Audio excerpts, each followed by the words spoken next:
د نبی علیہ السلام حدیث دی د سنن ابن ماجه کی دا روایت دی. نبی علیہ السلام فرمای ان لكل دین خلقا وخلق الاسلام الحیا.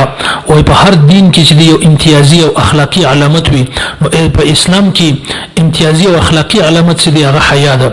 او بل د بخاری حدیث دی نبی علیہ السلام فرمای الايمان بضع وستون شعبه والحياء شعبه من الايمان.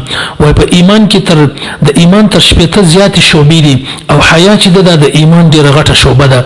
یعنی هر وخت نبی علیہ السلام په حیا باندې ډیر زیات زور ورکړی دی، د حیا ترغیب ورکړی دی. او بیا د پردې باندې ډیر آیتونه راغلي دي په پردې په باره کې او د حیا په باره کې آیتونه حدیثونه دا دومره زیات دي چې نبی علیہ السلام خاص په دې باندې زور ورکړی دی. نو دغه د حیا اوس چې کوم یو ورځ را روانه ده، یعنی 14 فروری باندې یو ورځ خلک مناوي چې هغه ته ویلنټاین ډے ورته وایي. دا ویلنټاین ډے په ورځ باندې خلک یو بل ته ګلان ورکوي، یو بل سره د محبت اظهار کوي. ځوان نجلۍ ځوان الک پردي یعنی د هیڅ تعلق نشته، هیڅ رشته نشته، دا هغه ته بس میسجونه استي، هغه ته ګلان پېشي او هغه سره د خپل محبت اظهار کوي. دې ته ویلنټاین ډے وایي. دا ویلنټاین ډے باندې الان کې دوی نه دي خبر، دا د عیسایانو یو طریقه ده، یو رسم دی، یو تهوار دی. دا دی هغه د عیسایانو تهوار چې مناوي دي په دې کې شرکت ورسره کوي. مسلمانان تر هغه زیات شوق سره دا شی مناوي. الان کې په ویلنټاین ډے باندې نه دي خبر، اس نه دي خبر چې دې پس منظر چشتي. د دې په اړه کې مختلف روایت دي. مشهور روایت دا دی چې دا د عیسایانو یو پادریو یعنی په درېمه صدۍ کې 279 کې دا یو پادری او راهب چې د عیسایانو چې کوم امام یو د مشري وي دا چې دا په یو بل راهبه باندې یعنی بل زنانه پادری چې ورته وای په پادریه باندې په هغه باندې عاشق شو.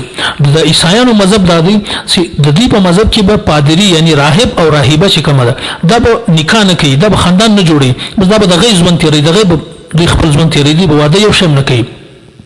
نو هغه په دا راهبه باندې هغه پادری چې کوم دی هغه عاشق شو. نو اوس یو صورت نه جوړې دی. اخر یو ځای هغه کوم د معشوقه چې و راهبه هغه راوښته، ما خو خوب ولیدي، ما ته په خوب کې دا وویل سو چې په 14 فروری باندې چې کم خلک سره ملاو سي یعنی بدفعلی سره وکي نو هغه ته یو ګناه نشته. نو هغه زنانه په دې باندې راضي کړه. نو بیا دې ته په 14 دغه باندې دې چې دی هغه دا هغه په خپل منځ کې بس دا بدفعلی وکړه. بدفعلی چې وکړه نو خلک په خبر شو چې راهب چې دی هغه د زنان سره بدفعلی وکړه. نو دوی فوراً هغه دغه ختم کی، یعنی هغه قتل کی، هغه ویلنټاین چې کوم دی هغه ختم کی. نو دغه به خلکو یعنی د شهید محبت ورته ویل دی ویلنټاین ته چې دا ویلنټاین دا په محبت کې شهید سو، په عشق کې شهید سو. په دغه ورځ باندې څو وخت خو دی د ماتم کوي، دغه باندې د خوشحالي ورځ وګرځوله، په دې باندې د خوشحالي جوړي د عشق او د محبت.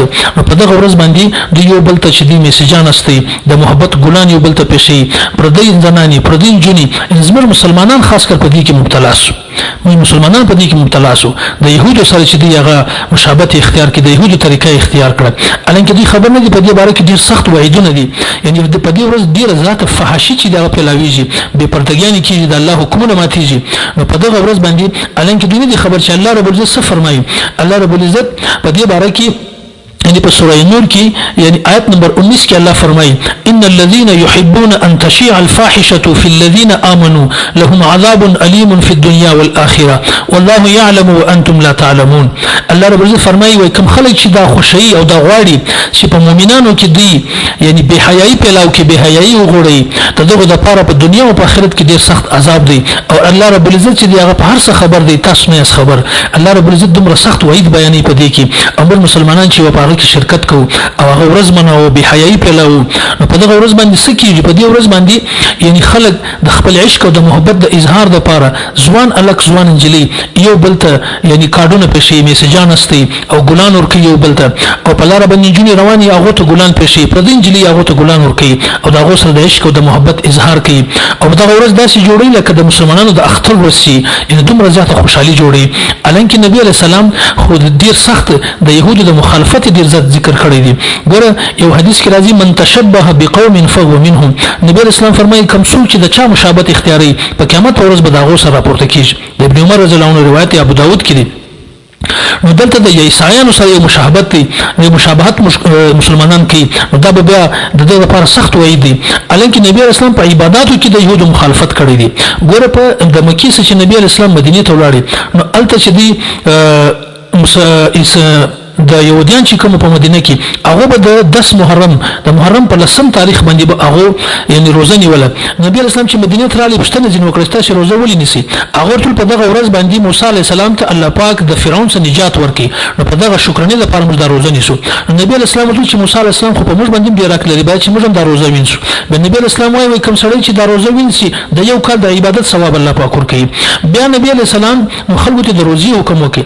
نبی اسلام د مرګ څخه یو کال مخکې نبی اسلام صحابه رضی الله عنهم اجمعین ته وايي کچيري روان کال ژوندې الله ماته ژوند راکړي نو خالف اليهود والنصارى تاسو به د يهود او د نصارا مخالفت وکړي د عیسایانو پر روزه کې ان دوی د لسم روزه نیسي موږ به خالد لسم نه نیسو بلکې د نم او د لسم د دواړو به نیسو چې دوی سره مخالفت راشي د عیسایانو او د يهودانو سره زموږ مخالفت راځي. یعنی په هر صورت کې نبی اسلام په عبادتو کې د دوی سره د مخالفت ذکر کړی دی، سره مشابهت ذکر نه دی کړی. یعنی په هر صورت کې موږ باید دوی سره لري ګرځو د یو تهوار د یو رسم یو رواج باید چې موږ نه کومناو.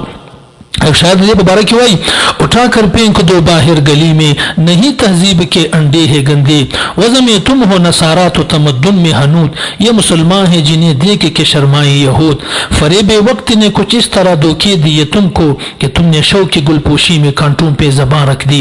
इनदा یو قسم د دې سره مشابهت دي او دا د دې سره یو قسم یعنی خوشحالي جوړول دي. دا د مسلمانانو لپاره ډیره د افسوس خبره ده او د مسلمانانو لپاره ډیر د غم خبره ده چې مسلمانان دغه ورځ د دې سره مناو کی او په دغه ورځ باندې څومره زیاتی فضل خرچانی کیږي، دومره فضل خرچي کیږي، کارډونه خي په دکانو باندې راشي، په ګلانو په دکانو باندې راشي او خلک میسجان استي او پیسې خرڅي او میټاین یو بل تور کوي.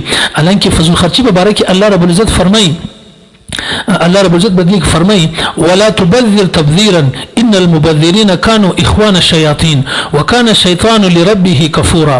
وي دغه فضل خرچي چې دا فضل خرچي تاسو مکوي او فضل خرچ خلق چې دي هغه د شیطان ورونه دي او شیطان چې دي هغه د الله پاک ډیر ناشکر دي. نو په دغه وجه فضل خرچي په دې باندې مکوي، په فضل شانو باندې خرڅ مکوي او دا د نقصان خبره ده او په دې به یقینا نبی عليه السلام ډیر سخت پریشان کیږي چې زما امت لپاره مکمي قربانیان ورکړي دي او نن زما امت ته ما ویلي چې تاسو د يهودو د نصارا مخالفت کوي او د نصارا او د عیسایانو یو تهوار دی او هغه مسلمانان څومره په خوشحالي باندې جوړي.